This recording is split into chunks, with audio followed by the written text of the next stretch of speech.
Do I have a motion that we accept the January 3rd minutes? I make a motion to approve January 3rd. January 3rd made motion. Do I have a second? I'll second. Is there any discussion? All in favor signify by saying aye. Aye. Opposed by like sign. Thank you. We have micro vote here today. That's kind of exciting. And we want to make sure to give them time. They're going to talk to us afterwards too. But is there any other old business needs to be brought up before we go to the new business? May I make You may. request? Sure. Stacy, wouldn't you prefer to go before Bill starts? Say what you want to say before you have to wait to the very end of the meeting? I'll wait till the end. Okay, that was my question. Okay. Okay. No other old business? Want to welcome our technicians too. That came up today. Got them out of bed early. You didn't think you'd see us again? Actually, I've missed everybody. I know it is kind of odd. On an off year, it's like, what do we do? What are we? I wander around aimlessly. Exactly. It won't be long. Okay, everybody's got their cards and sign them. Okay, we'll go to new business, being no old business. And Susie, you wanna take it here? All right. Upcoming and ongoing, of course, the legislature is in session right now, and they have, I counted Thursday night, I guess it was, I counted 136 bills that related to elections. Of course, part of those are duplicate, a House bill and a Senate bill, but there's over 70 different bills dealing with elections right now. Quite a few of them have to do with the Secretary of State's report to the Senate and the House, to the legislature, and what have you, but there are different ones that, and we are getting legislative fiscal review questions constantly right now. How much does it cost you to do this? How much does it cost you to do that? One I got this morning is how much does early voting cost us? There is a bill in the Senate, in the House, that has been introduced to do away with early voting. There's also been one to do away with convenience centers. As y'all know, we have been talking about doing convenience centers ever since they started. 2018 was the first year that a county did convenience centers. We did not want in on that first wave. We wanted to let somebody else with a bigger staff and what have you deal with it the first times around. I thought that it had gone to the counties yet, but it is still in the pilot. So in order to do those, we do still have to have our legislators, our representative, and our senator introduce that in the legislature for us to be able to do convenient vote centers. I spoke with Representative Sherrill and then spoke with Senator Bowling. They did both introduce those, but Senator Bowling has since withdrawn her bill. So we will not be able to go to convenient vote centers for 2024 because she withdrew that bill. We still do need a vote on it we have to have a supermajority vote from our commission in order to move forward with them. We've all talked about them, we've all said we wanted them, but we don't have a vote on the books for that. So we do need to do that, Mr. Chairman. It has to be a supermajority, it has to be 4 of your 5. So, To approve the we need to go ahead. convenience center. We need to go ahead and have that on the books We may not can do them in 2024, but we still At least are. we got it on Yeah, we might record. possibly be able to do them at the end of, by November of 24. But right now, we can't because we don't have our senators introducing our bill. Well, everybody's heard on committee, do I have a motion or any discussion on the convenience centers? I make a motion, we take a vote on it. Do you think we should wait on Bill? I make a motion. To take a vote on the convention. That's up to y'all. Yeah, We need to have it on the record. yeah. Do what? He's on his way. Yeah, Do no, y'all you want- said I something. make a motion. To vote. I mean, we draw that motion, cause we need Bill here Okay, before we vote that night. we'll wait until he gets here and then you can Okay. introduce it once he's here I'm gonna to redraw participate. that motion for right now. Okay. Okay, Just make a note, we'll take it up after Bill gets here. right. Okay, so that's kind of where we are on convenience centers. Of course, we talked last time, we had our bid, we got our microvote,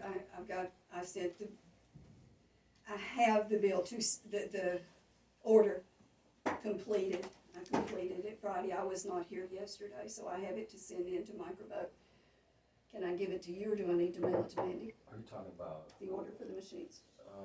yeah, I would mail it. I'll just send it to Mandy then, okay? It may not Yeah, be I've got it Indianapolis. completed. I Okay, thought I've got it completed, she'll get it faster from me mailing it to her than Oh. handing it to you now, since you're a Safe bet. Tennessean now. That's right. Okay. Safe bet. All right, good deal. So that is in the works, we've gotten approvals and everything's good to go on their machines.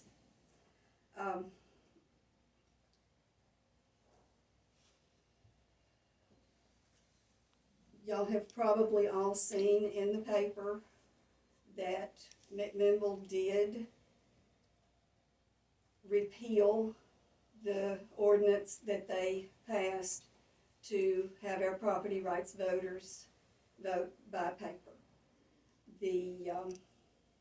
I was blindsided, I had no idea it was going to be on the agenda until I heard it Friday morning. After it had already been voted on once, I went back, I watched the city meeting, and there was no point in me going back up there for the second vote. That was just, they had told us, Mr. Harvey had said, Mr. Stacy Harvey had said prior that if he had understood it, he would vote against it. So, McMinnville will not be doing their property by absentee now. They can still, of course, just like anybody who requested an absentee ballot. They would still, if they were eligible, they could still request an absentee ballot for their property, but it will not be mandatory for McMinnville property rights voters now. No one asked us anything about it that I'm aware of. Did anyone from the city ask any of y'all anything about it?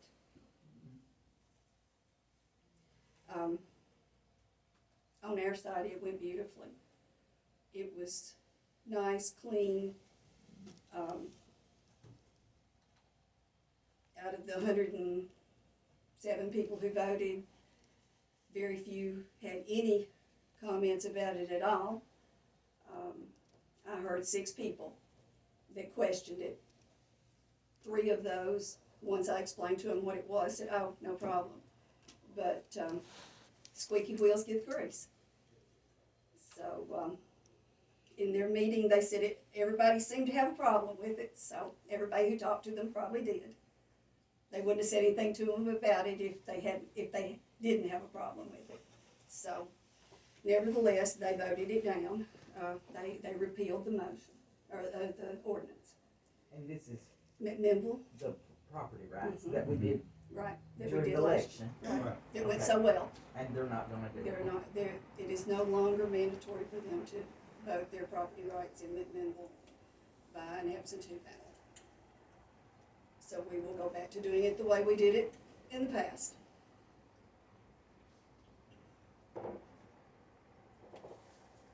we have, y'all may have noticed, we are getting everything out of here on the thoughts that we'll get the new carpet soon. It may be closer to the end of the budget year now because y'all heard, I'm sure, that the cooler tower at the courthouse blew up during the freezing weather. So that has put a nearly $100,000 kink in Greg's maintenance budget. So we got pushed back a little bit, but we are still in line to get our new carpet. It just may be later than we thought it was going to be. We thought we'd probably get it in February, but that doesn't look like it's going to happen now. Nope. But we're going to have clean carpet some of these days, y'all. We are.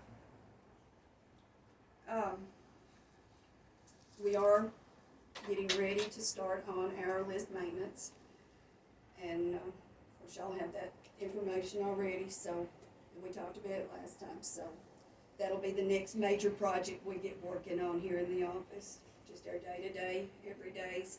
Plus we'll be doing our list maintenance program. That's my updates for the moment. Anybody have any questions about anything that we're doing right now?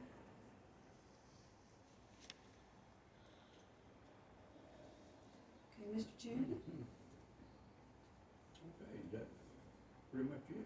that's where I am. Anybody have anything else that they want to bring up? Okay, I guess Stacy will be next. No, she doesn't want to go to the end. Oh, she's She's going to going to the wait. Okay. And we got the,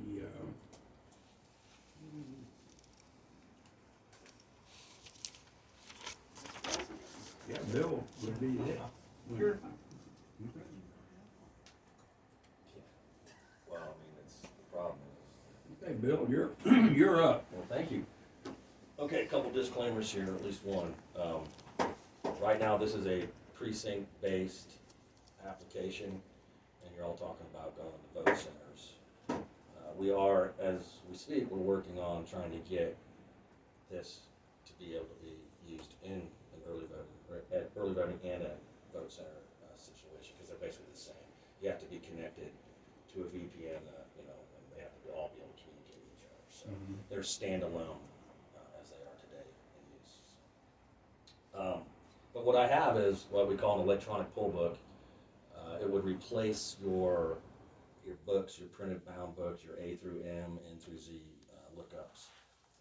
Some differences outside of the electronics versus paper is that your current books only incorporate the voters that are applicable to the precincts that they go out to, correct? So these would actually have every voter in the county on them, but they're assigned to a applicable precinct, and then only the voters in that precinct can be checked in, whereas the voters that are not in that precinct can be guided to the precinct in which they're supposed to vote in. Okay, so it's a very easy tool to use for the poll worker. They don't have to be network engineers. They literally set it up, turn it on. They have a Bluetooth printer that's a little closer than typically in a precinct than now, but that's the only place I could find where I could keep the trip. It'd be sitting on the same table with these whenever they were at the Absolutely. precinct. Yes, so it's kind of right next to it. So, what happens is Dave Embry has a program, it's an import-export program that you would purchase from him. It's a one-time deal. You would put it on your computer with your Voter Central program. So this is essentially just an extension of your Voter Central, okay? So what happens is we use that to import and export at the beginning and the end of the election, the voter data, the voter history. So you would create 2 files for us through that program. We would set up an election for you. You would sync up the data for each pad, for each precinct, and then those would be pretty much ready to go for election day. When the poll worker turns them on, they're gonna see this screen, and it's just gonna basically have one button on it. It says get started. They're gonna confirm the election name, the precinct name, the voter check-ins as 0. If all that's good, they're ready to essentially get started. And so they would hit that get started button. At that point, they're gonna see this screen all day long. There's 2 choices or 2 ways we can check a voter in. The primary way is to use a Tennessee state identification card, a Tennessee hand carry permit card, or a Tennessee driver's license, because we will utilize the information on the barcode to pull that voter up. Now, keep in mind, the only information on here is basically public information. There's no social security or anything like that. So at that point, they don't have a voter until one wants to check in, and they will take a Tennessee ID and they will stick it in the ID tray like that, and they'll hit scan barcode, and then in a second or two, it will lock in on that barcode. And instead of having to flip through the book, right, they immediately There it is. get that voter's There it is. information pulled up. And this is where they would ask them for their address, right? And they would confirm that address to be correct on this screen. If in fact everything is good and they're in the place they're supposed to be and they live where they say they live, they would hit accept, the poll worker would. And then the poll worker's just gonna put an initial in there to confirm that they verified that information as correct. And then they'll hit submit. And at that point, the printer next to it will print out what is now the new application for ballot. So this is also very different than what you're used to, because now you send out a stack of basically blank applications for ballot, and they're gonna hand fill in all this information, where this information is already printed on this application because it came straight from the Voter Central program. So at this point, all the voter does is sign this line on the bottom. The poll worker will initial that everything is good to go, and then this is what will then go to the voting booth. If it's a primary, it will list the party in which they get. If it's a split of some sort, it will also list that too, so they'll know what ballot to apply to that voter when they get to the booth. Okay? Let's see. Yep, absolutely. Pass that around. So that would replace the old school pad, tear-off pad for application, okay? So it tells the precinct, and for If- example, if our 7th district has the 4th congressional district and the 6th US congressional district, Yeah, any split. down here, it would indicate which one of those is that. Whereas now, we write on there, if they're Right. 6th district or if they're 4th district, we mark that by hand.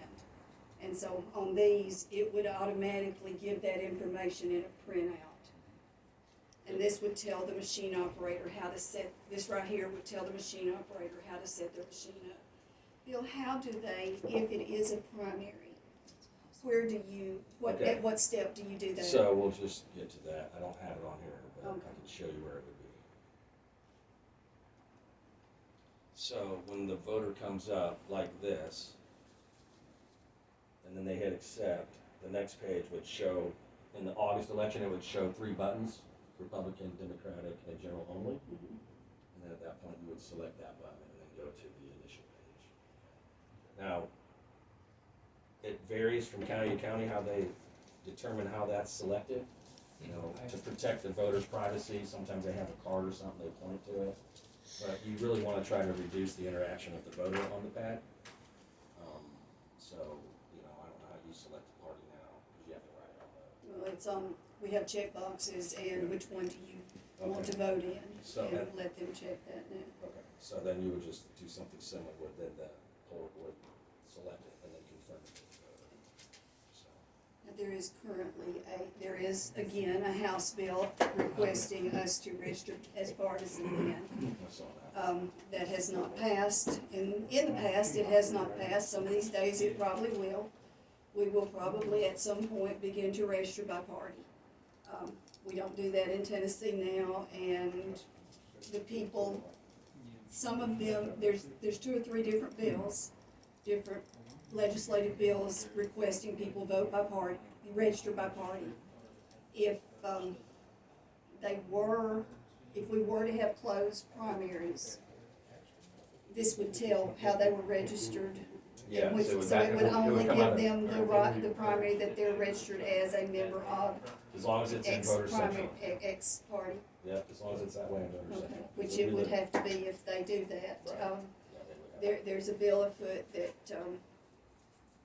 one of the ones that seems to have the most power behind it right now says that, everybody who is currently registered would either let contact our office, say, I want to be registered in the X party, either the Democrat Party, the Republican Party, or I want to be an independent still. If that were the case, then we would enter that into their their voter record, so that they would be showing that they were a member of the Republican Party, the Democratic Party, or they are independent. The people who are already registered to vote, the way this particular bill reads, the first time they go to vote, they will make a party selection as to which one they choose to be a member of. Anytime somebody wanted to change their party, they would have had to do that just after the initial time. The first time they're gonna go vote, the poll workers are gonna ask them, which party do you wanna be a member of? They're gonna mark which one. That'll get loaded into their history when it comes back to us. If they don't select a party, they will remain in our books as an independent. They will have till the cutoff date after that first election that they participate in. After that, if they wanted to change their party affiliation, say they're still listed as independent and they say, no, I want to be a member of the Republican Party, then they would notify us by the same date that the cutoff for registration is. And whatever they are in our system marked as, then after they have voted once, they will be in their system as that party, a part of that party. There's a lot of talk among the parties about bona fide members. And these folks would have to declare at some point. Otherwise, they would still be an independent, and they would not be able to make a selection at the voting precinct or early voting to change their party affiliation. So that is another thing that is in the book, in the works right now. It's been in there for several years. It hasn't passed yet. Someday it probably will. There's been an awful lot of partisan talk lately. So it's altogether possible that that may happen at some point. And if it does, then we will adjust our record-keeping methods accordingly. But, so if they were registered in our book, in their record, in our Voter Central record, as a member of the Republican Party, then whenever they pulled up, it's gonna show that they have to vote in the Republican Party. Is that correct? Yes. Okay. So that would be something else that would be a part of this process. That's good. Okay, go ahead. So, good point, that's how they do it in Indiana now, and several states are like that. Yeah. So, the primary way to check a voter in is through the three pieces of ID I talked about, the state ID, the state driver's license, or the government, okay? But people will bring in a passport or a military ID, and that is their right, and that's good. But we can't scan those, so as you see on here, the second button is a manual entry button, okay? So I can tap manual entry, and then just turns it into kind of a kiosk. Mm-hmm. I type in the last name and the first name, and the more letters I type in, the more it will drill down to that particular voter. But we don't necessarily encourage you to put the whole name in, because their license might be a different name than how they're registered, so. But I'm just gonna pull myself up so you can see what someone who's actually voted already looks like too, okay? So I'm just typing in. Okay, so it pulls me up, and it shows me now as a green bar and voted, so I can't be checked in again, all right? Now, you see another William Whitehead that's in gray, and it says wrong precinct next to their name, right? So they're not registered in this precinct that this path's assigned to. They just tap anywhere in that bar, and they can simply hit print location, and as well as tell them where to go, but they can hit print location, and it'll print a little ticket that says the name and address of the precinct in which they are registered to vote in. Okay. Most people, that's enough. Sometimes you gotta give them more directions. But We have maps at every precinct. there you go. There you go. Whatever we can do to accommodate and get them to the water, right? Right. So then they would simply go back to that screen. If it's someone that's actually in the right precinct and they pull them up, you you see there's a pink bar next to the first person that came up. That indicates that they voted early. So anybody that has been sent or you have received back an absentee ballot for, or has actually checked in on your Voter Central and voted early up to that point. Because what happens is we don't set these up until after early voting is concluded. And then that's when we capture that data from Voter Central, and it has flagged everybody for already have voted. So that voted early indicates that they cannot go ahead and vote on election day. It'll also indicate if they're a provisional voter, and then that is where you would be back in the fail-safe situation, right? So your fail-safe situation is not handled on this particular application just yet. You would still send them over to the desk, they'd have to go through the proper paperwork, and you would use an old school application for ballot to get them, if they're in the right place, or then you direct them to the correct place. Okay? But you see, when I use a scan to pull a license to pull one up, it goes right to that voter. When you do manual entry, it pulls up any voter with that same name.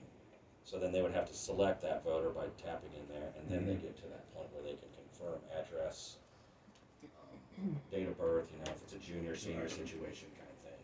And then they would go through the accept process, initial, submit, and again, it just prints. You'll find that the process of check-in is sped up. We found that we're in about 26 microvote counties with this right now. They're not intimidated by it. They actually are excited about it, and they tend to fight over who wants to sit in that chair. So it's a whole lot less labor intensive for sure. It is. They love it. End of the day, your hand doesn't look like this. And just flipping through the books, and not that this is a critical thing, but often a voter is, or not often, but it seems like a voter is more content once they know they're checked in and waiting for their ballot than standing in a line waiting to check in. And you can speed up the process on the phone in that way. So, again, if you're not going to one sandwich, right? We know we're not right now. Right, but it's an investment, and it's a longer term investment than if you're going and I would obviously be cautious to try to put you on these things, knowing that you're switching in 2 years. So. Give us some price topics. So the whole kit, where you see with the printer and the case and the pad, this is an old one. I've had this one for a long time. The case has changed a little bit. The stand is actually easier now, where you have to physically set up the stand. It comes with the printer already in it, so they just pull it out. But you're talking about just under $1,500 for one station.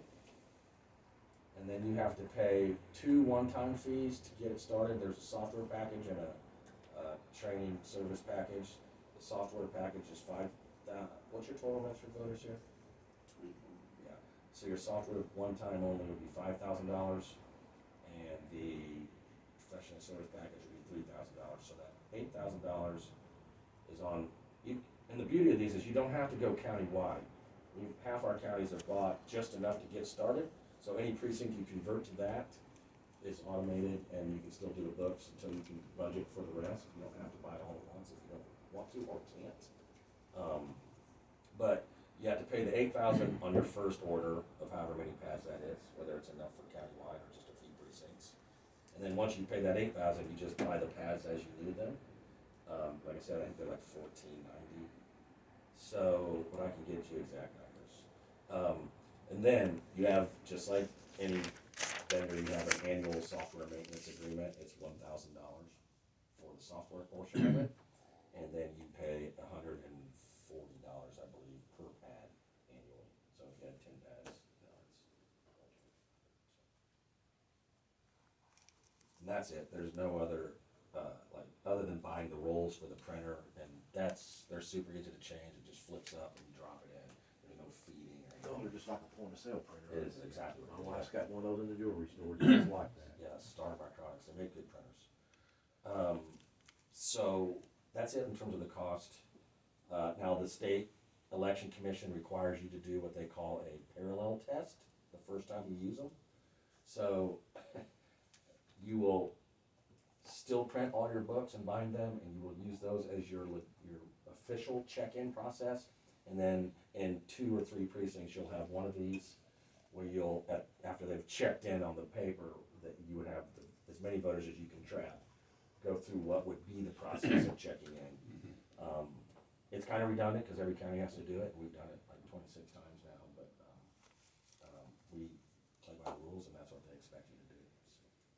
What's the process, Bill, of getting all the software, or actually the data in there? Is it just like USB cable to a PC, shoot it over to it? No, we use, like I said, Dave Embry puts this VC import export program on your computer. You create a voter file, which traps all the people that have voted early and absentee, and a street file, which gives us the opportunity to provide locations. Addresses for And everything else, related to that. And then, we set up an election for you, and then you sync it down from a cloud, all right?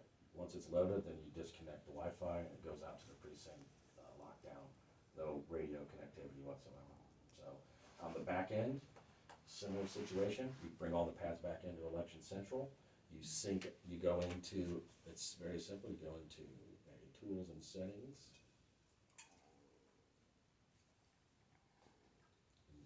When you're in there, you go to post-election, it's just one button, and you see export voter history.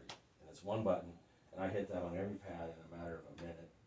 It syncs up all the voter history, and then we go into the software, and we create one file that we take back and import back into Dave's program. So that loads all the voter history And for the then- whole election. So where you would spend days, maybe weeks, flagging and reconciling your history, it would take about an hour. To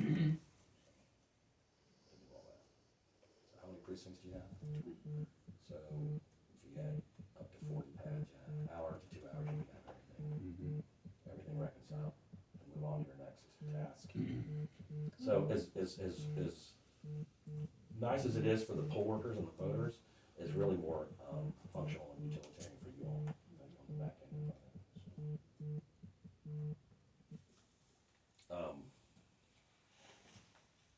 Like I said, it's not something you gotta do all at once, but you have to really come to the determination of how serious and how soon you'll do vote centers before you would, I would say, do that. But I can give you a list of folks that use it, and you call them, they're gonna tell you, you waited too long, kind of thing.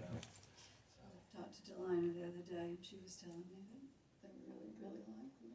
And she's in a similar position, because I think they. She's getting ready to go to convenience centers, and her bill's still up there. Right. Mine's not, but hers is. I saw yours, it must have just been, She withdrew it Friday night. yeah, so I saw it last week. Yeah. Oh, well, sorry to hear that. But Oh, one contradicts the other. it does, but it was there. You never know where these things are gonna go, right? So, but there's been a lot of legwork done on both centers, and they did it right, they eased it in, so I really don't know that, they'd have to have a strong argument, right?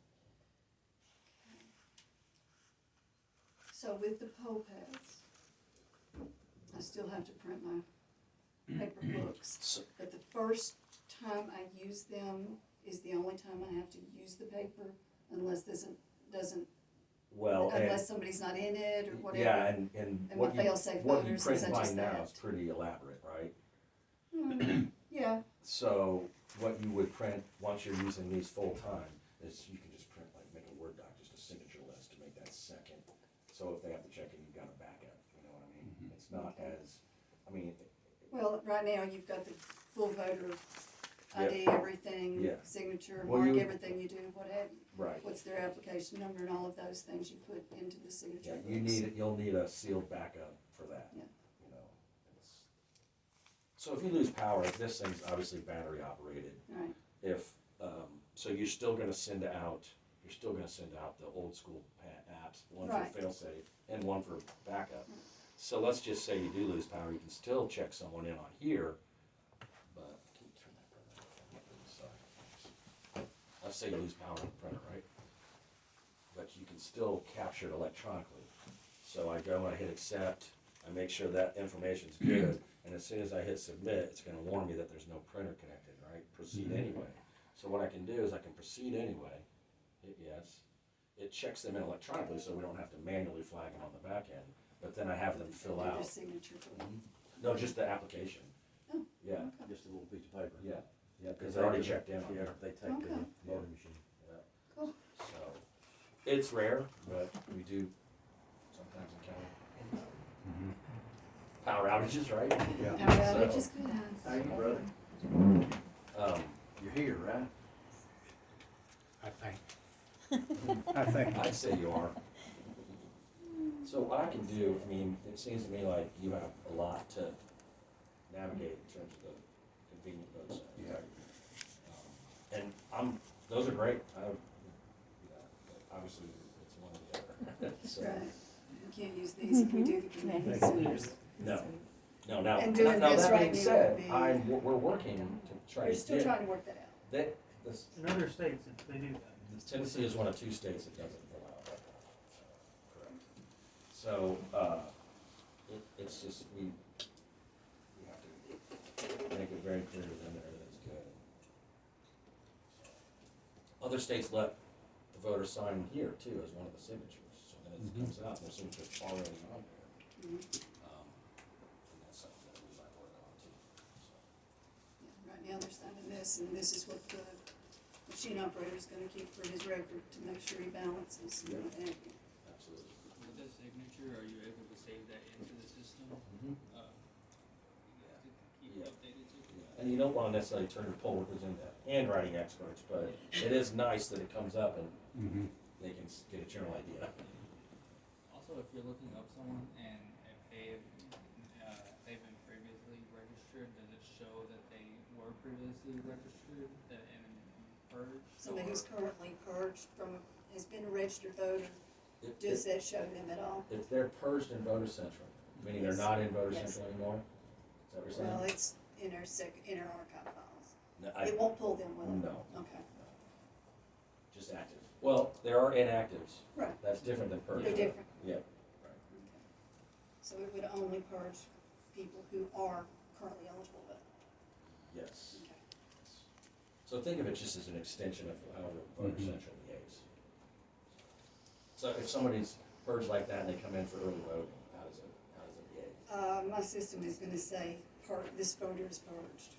Oh, well, And it'll let me go look in my archive file to find them, to see why and when. I know who I can call and answer, get that answer. Yvonne, I guarantee you, she knows the answer to that, but I've Okay. not heard the purge question. If either they're in or they're out in terms of in the software, right? But it just flags or it's a status that They- shows purged. It will tell me this voter is not eligible to vote. They are purged. Okay, They're in the archive. okay. And I so don't then think I they'll can let- go to the archive and see when they were purged and why they were purged. Okay, They may have moved out of the county, they may have, been purged for inactivity, whatever, but, it'll tell me What- why and when. okay, I've never seen a status like that on any of our counties, so I I'll don't show think you, it's I'll coming show over. you, Yeah, I can show you what but I'll that find is. out, I mean, is that something you'd want, cause some of the stuff is customizable. Right. So, is it something you'd want to come up on that? As long as it's locked out saying they can't vote, I think being able to tell that voter, sir, you were purged in 2015 when you moved to another county.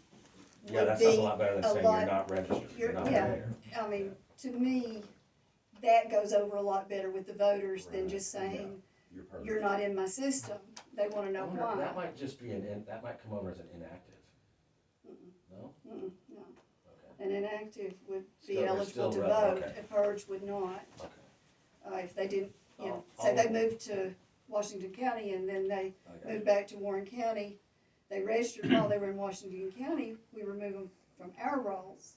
Yeah, They you go got- into you our got- archive, we You were still got a alerted they're history. gone, you purge them. Exactly, Yeah, okay. you know, it's- I'll look into that. and that way, whenever they came up on here, it said they're not eligible, they're purged.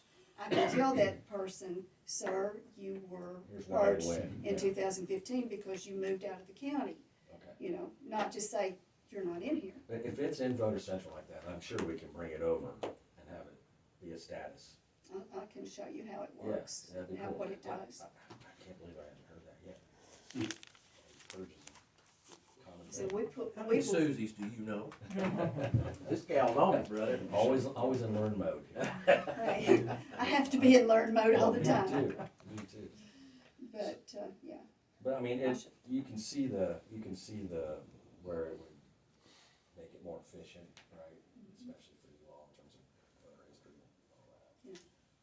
Oh, it'd be lovely to just, Most, well, it'd just be like doing the convenient vote where it's yeah. VPN'd in. Well, then it and would Apple has a automatically put 'em very out. secure VPN, and we're trying to get that functionality released, but right now it's, if Yeah, you we had to don't do it have it. today, you could not do it today, No. so, which we talked about. Like I said, these are standalone, these are not live. Nope, they are not. These just have the, But, you know, Cook Database Center, in. you don't want someone going to one stop and then run down the road. that's why they have to be live. Yep. We can go to Morrison, then we'll go to Centertown, and then we'll go to somewhere else. We don't let them do that. No, you We don't let that You're happen. smart to not let them do that. But that's pretty much it. That it? If you have any questions, I Any appreciate questions, your time. anybody? Thank you. Okay.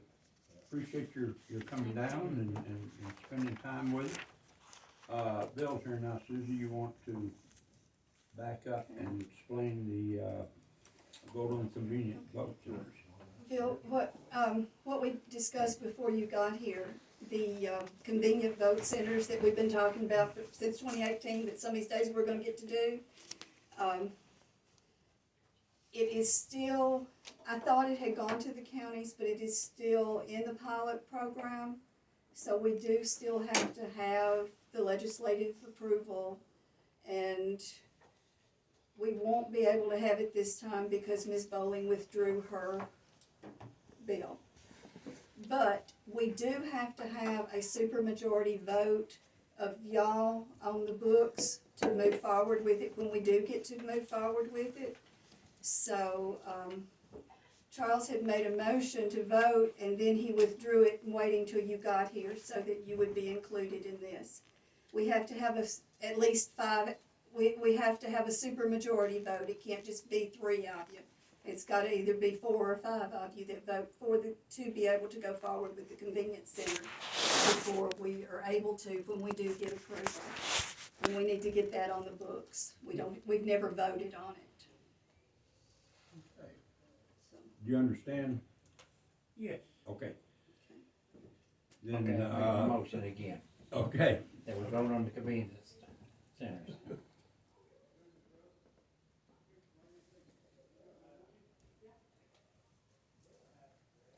Vote for the convenience centers? Yeah.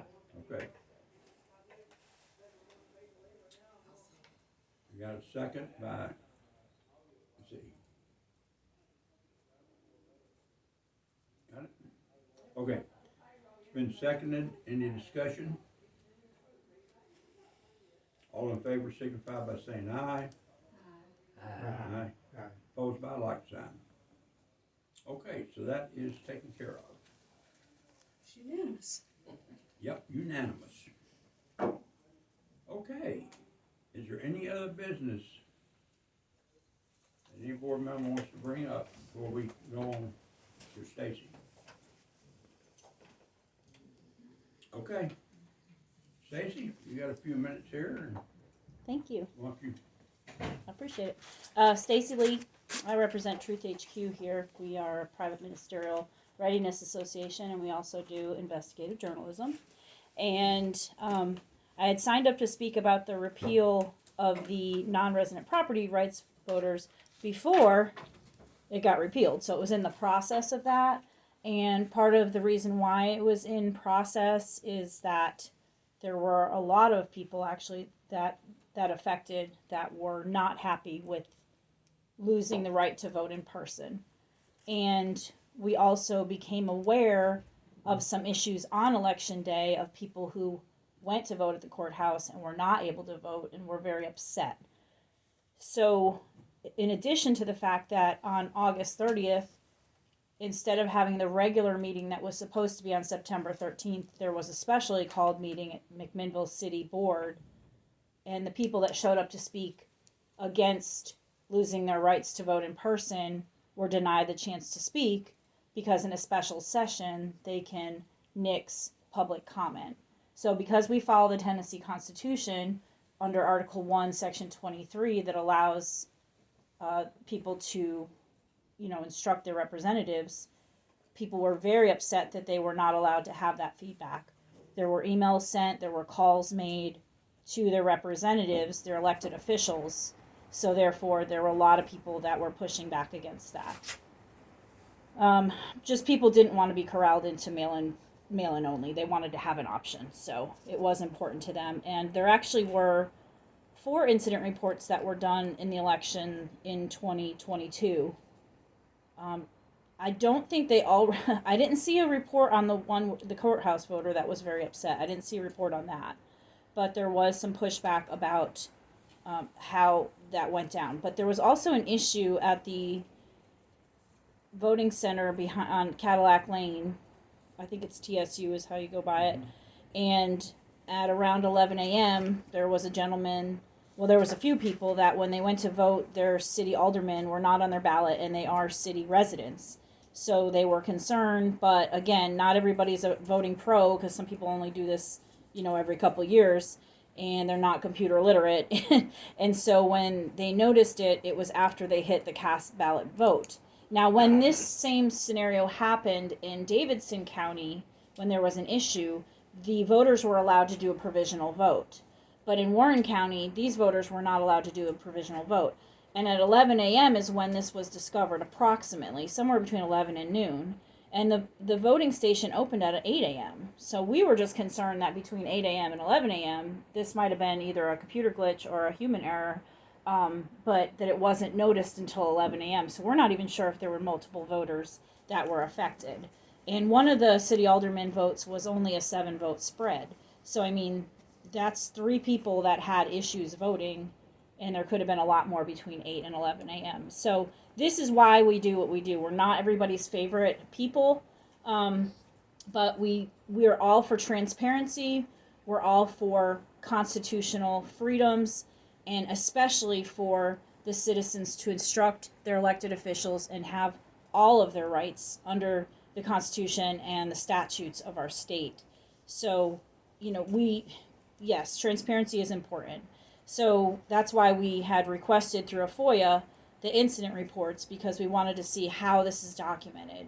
What I did receive was only a narrative snippet of the incident report, so I have no idea who it was filed with, when it was filed, who got copies of it, and when it was made known. I don't know that. I just got the narrative, so I don't know what the format is for an incident report. But I know when I do an incident report, it says who completed the report, who was involved, day, time, who it was sent to, and it's usually signed off by other people. So all I got was a narrative sketch of that. So I have requested from the state their format for incident reports to match that up. And again, like I said, we're not everybody's favorite people, but we're just more vocal than most people, and we want to make sure that we have the source data, the facts, the information, and we understand the rights and how they're applied. And when there is a problem, we want to get to the root of that, and we want to know why Davidson County people were allowed to do provisional votes, but Warren County were not. So you don't have to answer that in this session. I'm just talking and I'm done. Thank you. Okay, thank you. Anybody have any questions for Stacy? Stacy, appreciate you coming out today. Thank you for your hospitality. Okay, is there any other business needs to be brought up before we dismiss? Appreciate y'all coming down and dealing with us today. Do I have a motion, please? Make a motion, we adjourn. Do I have a second?